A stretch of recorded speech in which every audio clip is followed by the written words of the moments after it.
Welcome to the Blue Room post-match for Leeds United 1, Everton 1. Quite similar to the Brentford game at the weekend. I think a little bit frustrating, but one of those games where you think you probably could have won, you drew, but we probably could have lost as well. I'm joined tonight by Dave Downey to pick the bones out of that one. Dave, we said at the weekend after Brentford, it was hard to feel too despondent, even though a lot of people seem to be flapping it on Twitter. How do you feel after that tonight? Interesting, isn't it? Because it was me and you that did the post match after that Brentford draw, and I thought it was quite funny, really. The various opinions that we got thrown our way. Like, I had a few people saying to me, "I think you're spot on there," saying that it was relatively positive, and we potentially could have won the game ourselves, and I thought we played well enough and whatnot. And then I had loads of other people slating us, saying that was appalling. We were really lucky to get a point. I think if I said this was really lucky that we got a point tonight, I think I'd be getting pelters from a lot of people, because I thought Everton, I would go as far as saying this is our best performance so far this season. And I think if you aren't of that opinion right now, I think you simply need to get in your mind that you've gone to one of the most difficult aways in the league. I know people say, "Oh, Leeds nearly got relegated themselves last season." Yes, they did. But that was with a new manager. But they are notoriously difficult place. Ellen Road's such a difficult place to go to normally, because everyone, including players and manager, are in your face as soon as you kick off. And to be fair, they absolutely battered Chelsea the other week, 10 days ago, battered them 3-0. For Everton to stand up and decide to physically match them, I thought was a huge positive for Frank Lampard. Look, is this the second time we've gone 1-0 up, isn't it, in our last two games and not won the game? Yes, there's a negativity to that, but I genuinely thought we should have taken all 3 points tonight. I think the elephant in the room obviously is Patterson's chance with 10 to go, and I think he did superbly well to get up there. He was magnificent tonight. He got man of the match on BT. I thought that's probably about right. I thought Onana was brilliant as well in central field. I said to you just before we started as well, and I know he's one of our favourite players, everyone's favourite players at the moment, but that was the first time I've watched the Wobie and thought, oh, that wasn't one of your best nights, that, Alex. And I'm just sporadically just going into team players one by one here, Les. But I think overall, mate, I thought that we were good enough for 3 points tonight, and that was much more positive performance from us. And I thought, we slot a pretty comfortable, easy chance for Patterson. We walk away with 3 points there, and the fact that we haven't makes me feel a little bit sour. But performance-wise, it was a big step up the ladder for us, I thought, tonight. Yeah, I think with Iwobi, just quickly on him, I think we're going to get a lot of performances like that from him, where he's not particularly bad, but he doesn't really do anything outstanding. A bit tired, do you think, as well, Les? Yeah, probably, yeah. Big physical game. He does a hell of a lot of running. Yeah. And you just think his job there is to pretty much keep that midfield ticking over, which he did. He did for large parts. I think one of the big things for me going into tonight was seeing the formation and the fact that he's gone 4-3-3. Now, we said at the weekend he probably should have switched it up towards the end of the game to go more attacking against Brentford. So I think the fact that Mason Holgate's out, and the fact that, we'll come on to this probably a bit later, but the fact he didn't make any substitutions, the fact that he's changed his formation, kind of tells you that Michael Keane's not got a place in this side. The lack of substitutions kind of tells you that Allen's not got a place in this side. Rondon's not got a place in this side, even as players to come on and replace tired legs.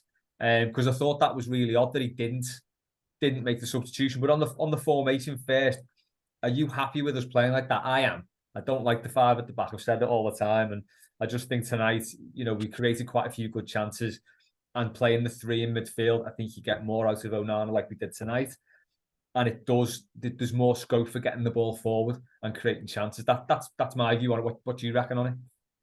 Yeah, I completely agree on the defensive side of things. Look, I thought three out of 4 of them were brilliant tonight.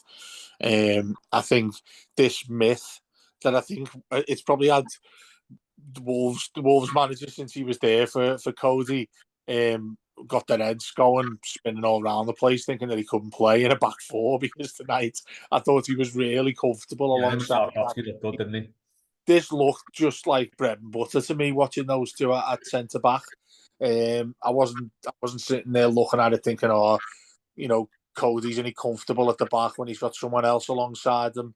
There were less of those diagonals. I think we played a lot deeper, which obviously should make it bread and butter for centre backs who are any good. But it looked comfortable. More importantly to me, that Les. Every time I watched them, I thought they defended really well. The equaliser we receive, I'm screaming. I looked at Mykolenko and I thought he looked the real weak link for us tonight.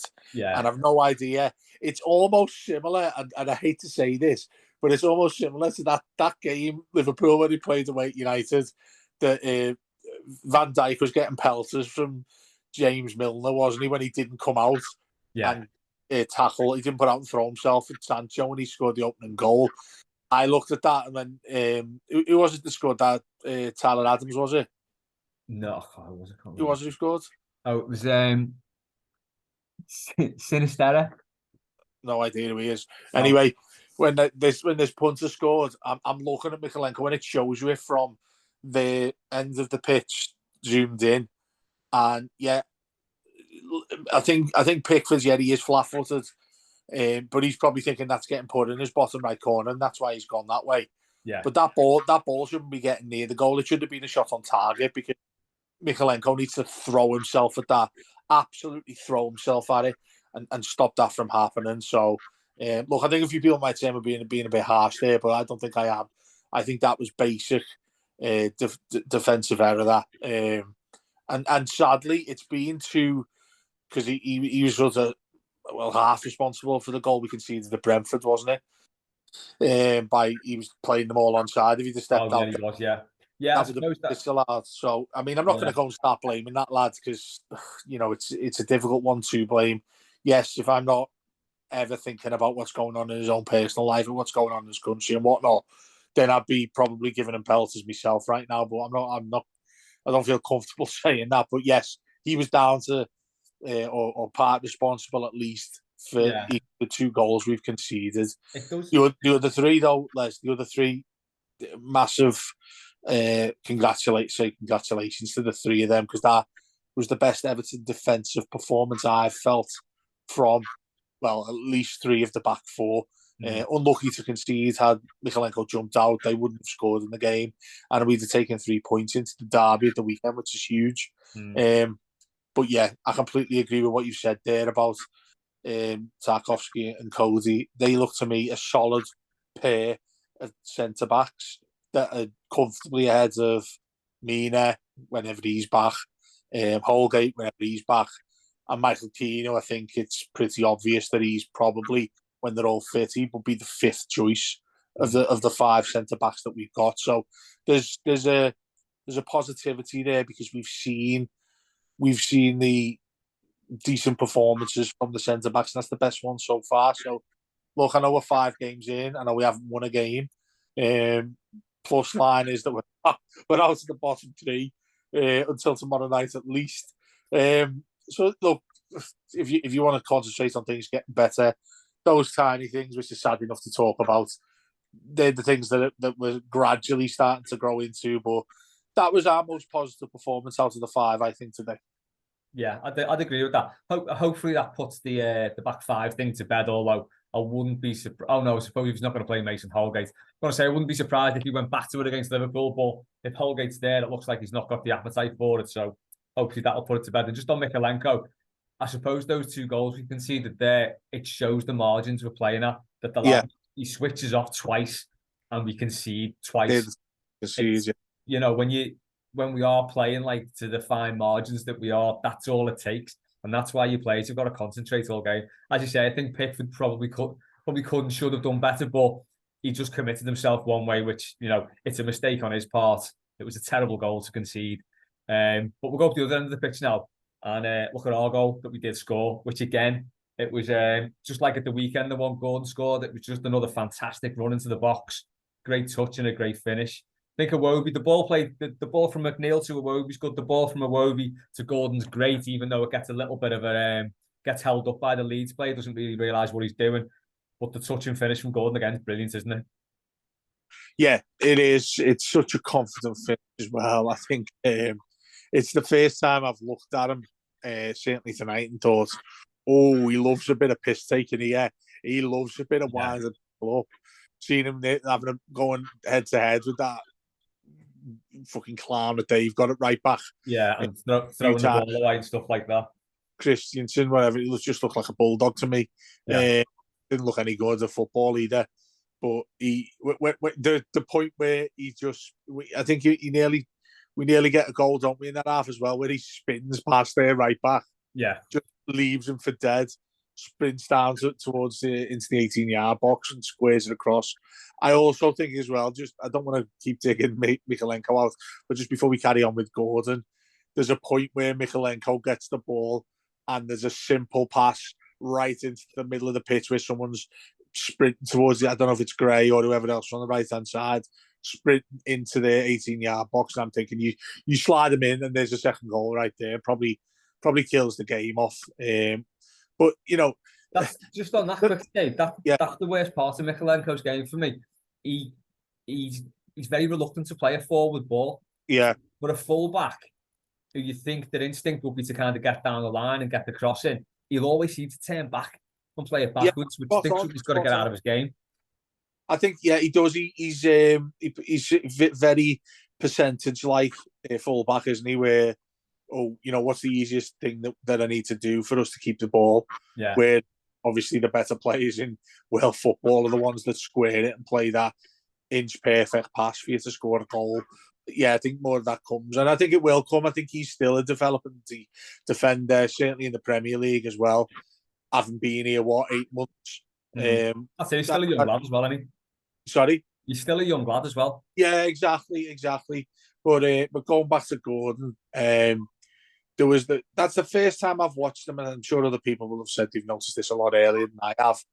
But I've been reluctant to give him the hype that I've seen many talk about, especially since this connection with the Chelsea potential bid and whatnot. Maybe he leaves the club in the next 48 hours. Still remains to be seen. But I've never looked at him and thought, oh, I like a properly like that. I know he's a talent. We know he's got potential. They're the things that I think are just bog standard that everyone could talk about. But I think it's the personal feeling you have towards a player that either connects with you or it doesn't as a fan. And tonight's probably the first time where I've looked at him and thought, he gets it. He receives the ball and he seems to have that much confidence that he wants to rip the first person that comes near him. And to be fair to him, he does it a hell of a lot. Yeah. Takes his goal magnificently well, slots it between the keeper's legs. And then I looked at him, the celebration as well, with putting his fingers in his ears and stuff. I'm not too sure what that's about, whether it's I need the fans to stop banging on about me maybe leaving the club, or I just want to prove to people that I am as good enough to go for a £90 million fee. Again, it's quite sad, and it's probably an indictment that where the club is right now, that we're still waiting to find out what happens in 48 hours. Me and you couldn't sit here and we probably give a certain percentage on what we think, whether he stays or whether he leaves. I think right now, given the lack of time left, I'm guessing that he probably stays. If he leaves now, it's a disaster. Well, it is. The thing is, Les, it comes twofold to me that you're saying it's a disaster. By and large, I agree. And I agree by the fact that if he was to leave, we can almost certainly be sat here in 48 hours saying that this squad is so light and we haven't completed the signings that we needed to complete. And that's the main problem, I think. Now, I still think, I don't know whether you agree or disagree with this, but I still think that's a massive issue, even if he stays, that we're still going to have massive issues because we will not have completed what we needed to do for the last 2 months. Yeah, that's true.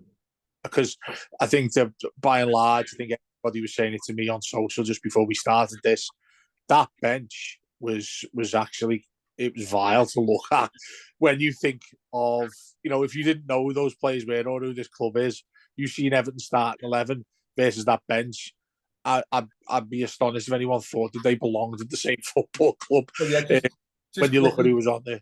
for anyone who doesn't know who was on the bench, and this, people have said Lampard sending a message to the board. If he is, that is a huge gamble to take when you 1-1 with 20 minutes to go. Your players are dead on the feet and you don't turn to anyone on the bench. But then when you look at the bench, Keane, Allen, Begovic, Andre Gomez, Coleman, Vinegar, Rondon, Mills, Welch.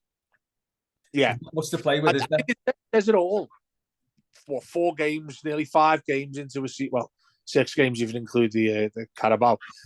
You're that short into a season, and you're still playing on the bench. Well, 3 lads there who've barely kicked a ball for us at all at first team level. That should show that. I mean, that if you're, I don't know if you know if he's asked watching it, Machiri these days, but if you were to deliver a message to him, that's pretty obvious, isn't it? When I think you'll still see people saying, why hasn't he not made the change? That's not good from Lampard, not to make a change. Well, firstly, it shows that he's got a massive set of balls not doing that, like you've said. But also, I looked at that squad and I'm sitting here now thinking, yeah, normally on this post-match, it's the type of thing we'll be at the top of the arguments that we maybe have is about what changes he should have made. And I think we're both sat here in agreement that can you blame him for not putting any of those players on from the bench that either A, he can't yet trust with the young lads, even though we'd love to see them involved now and again, and when he can get on off the bench, maybe when we're winning games, heaven forbid shortly, or, do we look at it and think, well, the rest of them, Gomez needs to go, Alan needs to go. What else are you looking at on? It was Rondon on the bench, was he? Rondon was on the bench, yeah. I can see why that never happened as well, because he doesn't even look like he's fit enough to play football. So yeah, I mean, I'm firmly in the camp of I agree. I'm not to say I agree with him not making a sub, because I think I think he sat there after 70 thinking, what do we do here? And he's probably looked to Ashley Cole and Paul Clement and thought, lads, I'm stuck for something here, because it's quite obvious we need to get players on, because half of these are flagging. Looked at Iwobi was flagging, Davis was flagging, Gray. A couple of players on yellow cards as well. Yeah, exactly. McNeil. It was the first time I looked at that team and I thought, you know what? Probably could make 5 subs here if we had 5 subs to make. Yeah, I think, do you know what? He's been vindicated because we drew, and he, to a degree, got away with it. But it was a massive gamble to take. The easy swap would have been Allen for Davis, I think. I think that shows you blatantly obvious, though. We don't want him involved anymore, do we? Yeah, that's it, isn't it? I don't like that, though. When a manager kind of I think, if they've fallen out, I don't like it when a manager puts that ahead of what's best for the team. Cuts his nose, bites his face type of thing. Yeah, as I said, he's got away with it there tonight because we did get the point and we did create chances right up to the end of the game, basically. So the team has done its part there, but I just think it's too much of a gamble. And, it kind of, if you have got the players there who can play in the positions you need them to, you've got to be using them. But anyway, he did get away with it. Another player who I want to pick up on, because he had a very frustrating performance, and it's pretty typical of him, because he has one good game, one shit game, and it's Damari Gray. He had a couple of nice touches, but was largely anonymous, and then he scored that goal that was weirdly flagged offside. My theory with this is, because people have been sort of comparing it to the Marcus Rashford one against Liverpool, because it's very, very similar. My theory is, I think because the linesman gave it as offside, it wasn't a clear and obvious error. With the Gray goal? Yeah, I think because the linesman's flagged, they said, okay, it's offside. You've looked at the VAR and gone, yeah, I can see why he's giving that offside. I think with the Man United one, he didn't get flagged, did he? No, he didn't get flagged. He looked at the VAR and went, that wasn't a clear and obvious error. Let's play him onside. It's stupid, and it just smacks of double standards, and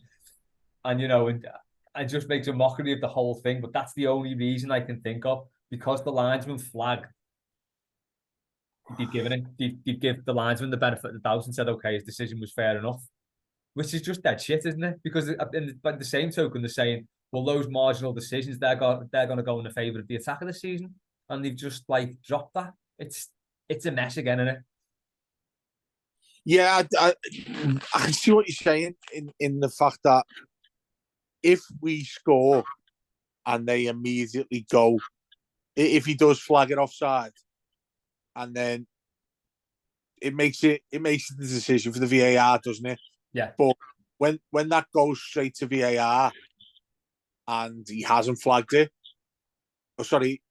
I think that they could give us the benefit of the doubt there. Do you know what I mean? I think they do.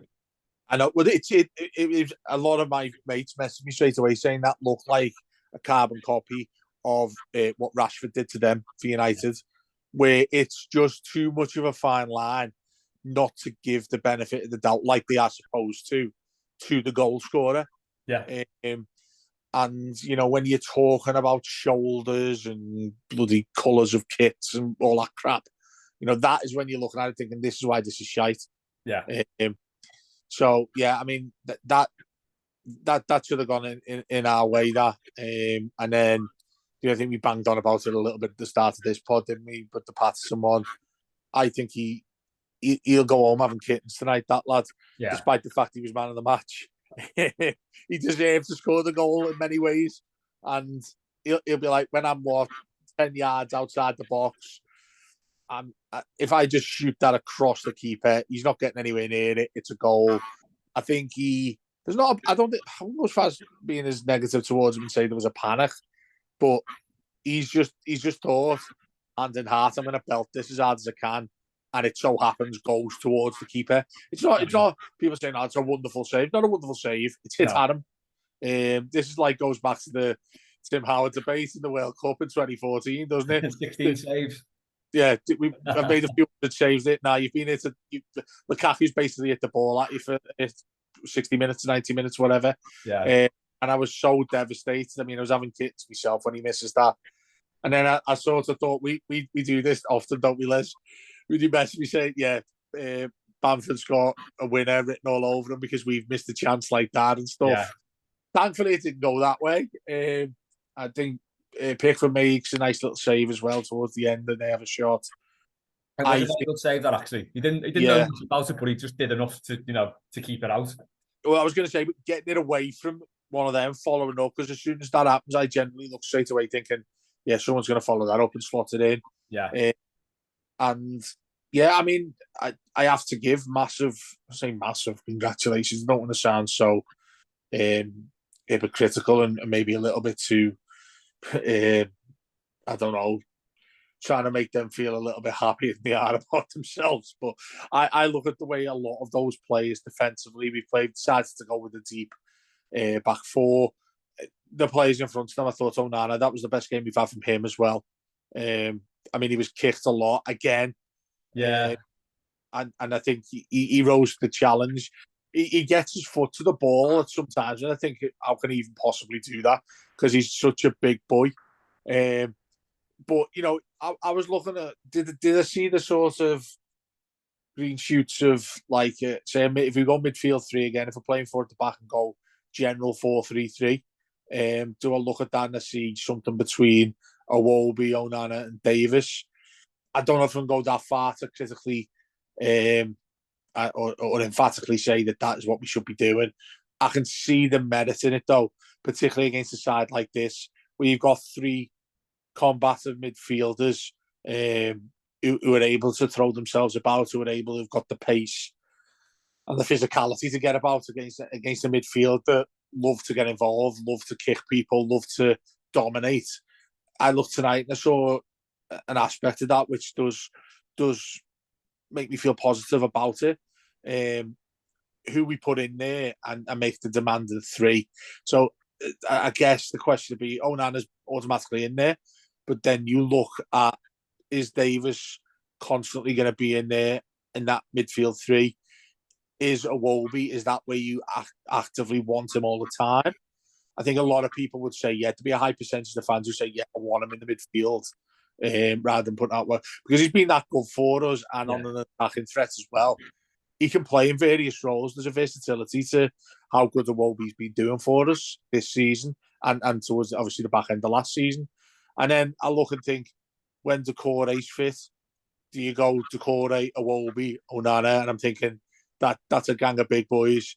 That's 3 lads. But then where's the balance of it? Do you make sure Onana sticks in front of the back 4? Who goes in as your DM? If it just a guy ends up coming, which loads of people are saying he's on his way and he's waiting in the taxi outside Goodison now. If he comes back in, there are a lot of big questions for Lampard. But I think from what you said at the start there about not being a fan of the back 5, I think if Ajisagay does end up coming back, Decore comes in a bit. You're talking about 4 midfielders there that you take 3 of in order to not use a back 5, which I think is quite the positivity for us. Yeah, I'd have to agree with that. Actually, I think especially if Garner comes, I think that's your midfield 3. Then I think it's Garner, Onana, and Iwobi for me. I just think Iwobi looks really good in that position. As we said, he didn't have his best game tonight, but I just think, as I said before, he keeps things ticking over in the middle there. And I think just from a team performance thing tonight was we had the Elland Road crowd on our back, and you said it's a tough place to go. It's a tough place to go for Everton. We very, very rarely get anything down there. So to come away with a point tonight, a real sort of, I'm not going to say backs to the wall performance because it was better than that. I just think it was actually a really good away performance. It's the sort of performance that teams will come to Goodison and frustrate us with. I just think it was a good performance, and there was a lot to sort of go into the next 2 games, not with confidence because it's Liverpool at home and Arsenal away, but again, don't feel too down about the fact that we're only on 3 points so far this season. I think because there's a lot of mitigating circumstances that the manager's clearly not had the players he wants to play with, and we've had no one up front. I don't know whether to blame the board, the Premier League, but probably both for this. The fact that Mopé couldn't play tonight because of the bloody bank holiday, it's just, that's pretty pathetic for me. He should be playing tonight. That should have been sorted well in time for that to happen. But it's just in the next couple of days, if we get the players we need in the transfer window, which is debatable whether we will, I think there's enough there to build on.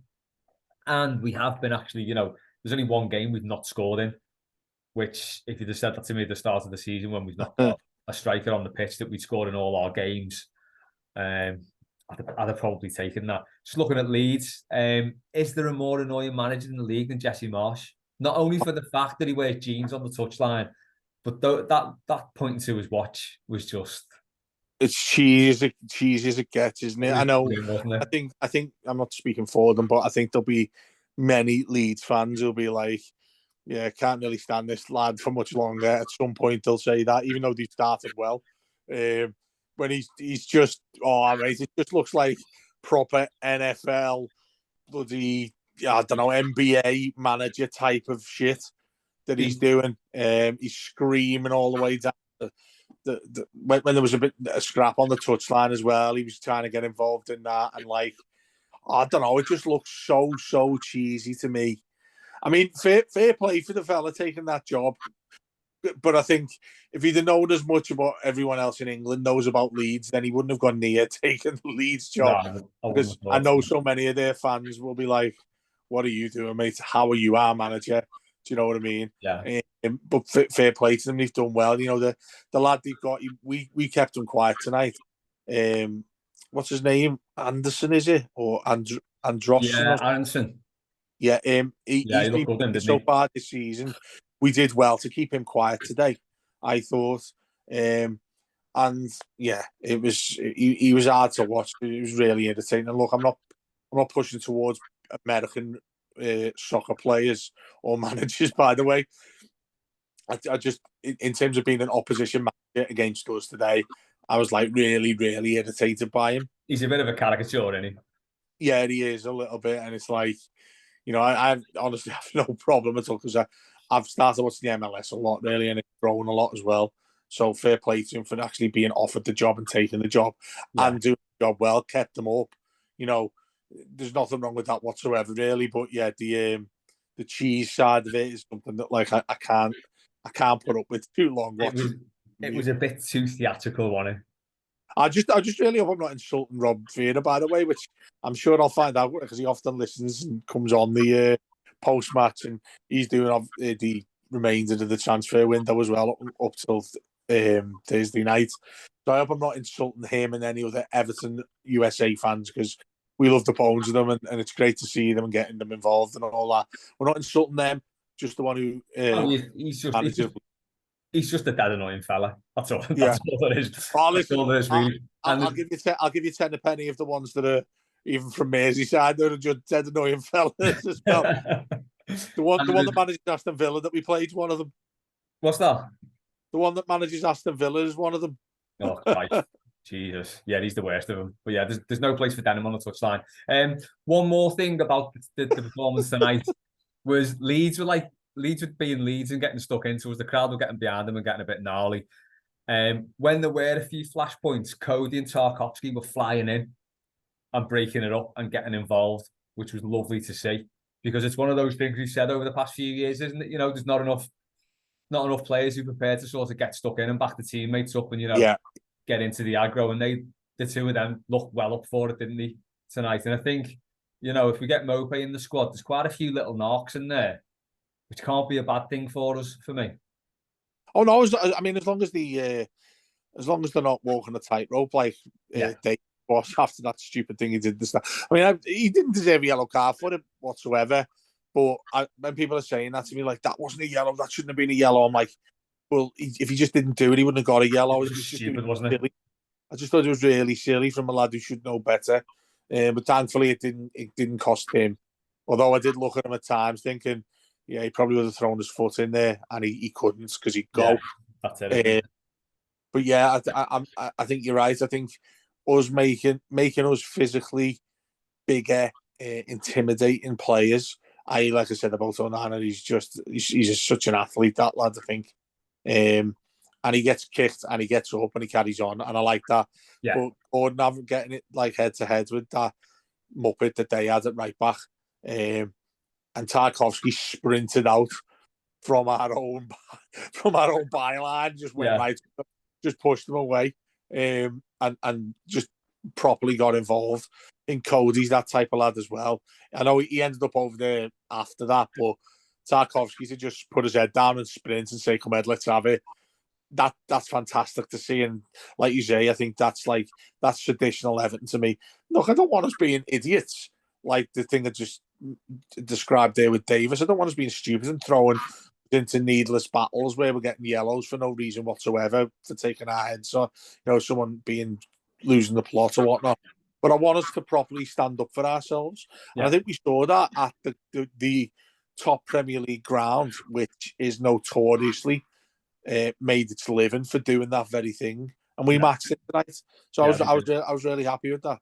And again, that's something we need to take into the weekend's game. We won't dwell too much on that because we'll be doing a lot of talking about it in the week. But there's where you've got to do it sensibly, Les, for this weekend. You can't just let it boil over. Well, you can let it boil over to an extent because I think referees these days, and dare I say it, are a little bit more intelligent when they see Merseyside derbies and Manchester derbies and whatnot.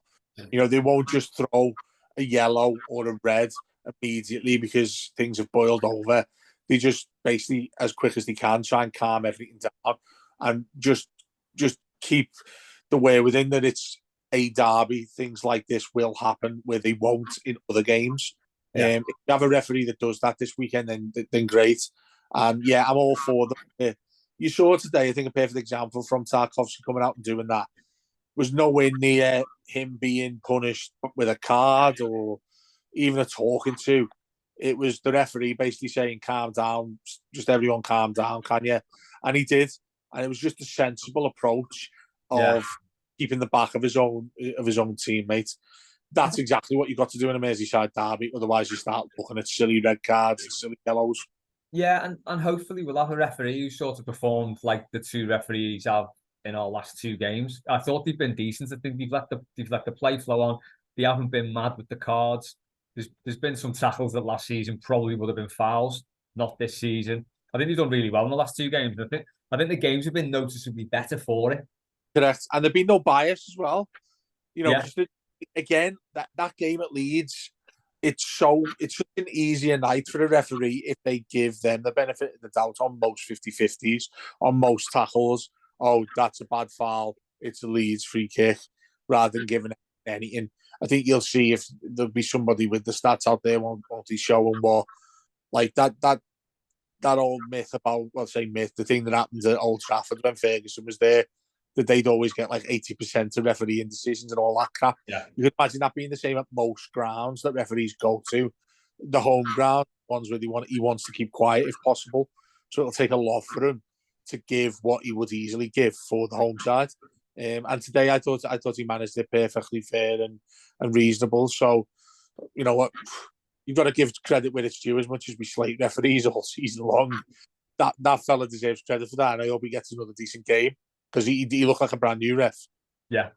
That's all you can ask, isn't it? You know, you come away from the referee and you can't remember what he's called. Perfect, because you haven't been screaming his name for 90 minutes. You don't know his name when you finish. You know he's done a good job. Yeah, exactly. Yeah, that's all they're there to do. Just be anonymous and let the game go. But yeah, I think overall tonight, you know, a good point. Take these last two games in isolation, and it's 2 decent points that for us, particularly in the circumstances, as I said before, of, you know, Lampard having to mix things up and then maybe not having the team he really wants to play, especially with the striker situation. We'll leave it there for tonight then. So we'll have some. Yeah, the one thing I did want to mention, far into, but I was saying this at the start, that I thought it was a bit embarrassing from the Everton admin team that they didn't realise they needed to get Mopé signed on Friday because of bank holiday yesterday. Just as bad as it was for the Premier League, you know, to allow it, like Lampard said in his interview. Yeah. Really silly, but you know, I think that he'll have an extra chip on his shoulder, Mopé, only when his debut is going to be against Liverpool in a Merseyside derby. So fair play. Let's hope that he comes along with the reputation that he's got of being someone that will absolutely get involved as often as he can. Don't be stupid, Neil, and take a red card on your first game just to prove anything. But I don't know. Do you start him or don't you? Because, I mean, I'd throw him straight in for Gray if it was me. Yeah, Gray or McNeil. Just on him, just quickly with the club admin, they've had a shocker 3 times with him now, so they didn't sign him in time. And then the social team spelled his name Neil on the video, and actually put the wrong Twitter handle up from someone who's account suspended. So, had a great start in that respect for him. Like, but yeah, I'd throw him straight in on Saturday. You know, he's not particularly big. He's not a target man, but he'll have more awareness of how to play up front, how to hold the ball, how to rattle centre halves than Gordon, McNeil, or Gray. I'd drop one of McNeil or Gray for him, I think. Yeah. But like owner, like social at the moment, isn't it? With that sort of crap headers. Can't make you anything right. Oh, to be fair though, mate, if we'd have done that in our job, we'd be getting sticks all over the place, wouldn't we? Exactly. People saying we shouldn't have hard jobs if you're making stupid mistakes like that, rookie mistakes. But let's listen. I hope they're still making those mistakes in the next 2 days, Les, because it'll mean we've actually signed some other players. Yeah. We still need it, but yeah, tonight much more positive. Should have got 3 points, but the main focus I'm going along with is the Everton turned up tonight at a tough away game. Unbeaten in 2 aways is something that I don't think many of us could have thought was going to happen. So let's take it like that with a pinch of salt and crack on, and hopefully we get our first 3 points, because the next 2 are not getting any easier, are they? Liverpool at home, and then the league leaders Arsenal the week after. If we take 3 points, well, if we just take 3 points in the next 2 games, I'd absolutely bite your head off right now. 100%. Yeah. Yeah, getting anything out of these 2 games is going to be tough. But yeah, if we come out unbeaten in these next 2 games, then give Frank a new contract, as far as I'm concerned. Give him an apology treatment. Give him 8 years.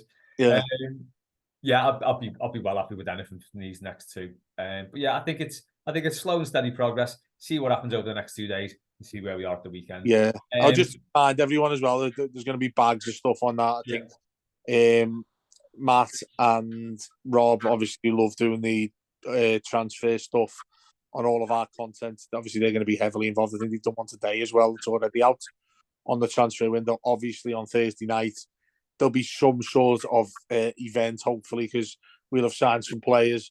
There'll definitely be reaction from most of us across the Blue Room on Thursday. So make sure you stay tuned for all of that. Yeah, and we are doing mailbag in person on Saturday morning before the derby. Don't know, I might do that live on YouTube if I can. but the logistics of that are always a bit of a nightmare, but we'll see. But yeah, there will be beer involved on Saturday morning anyway. Cheers, Dave. Nice one for that. Thanks to everyone for listening. As Dave said, decent result away from home. Team showed a lot of character. See where we get to in this transfer window. We'll catch you soon on the Blue Room. Up the Toffees.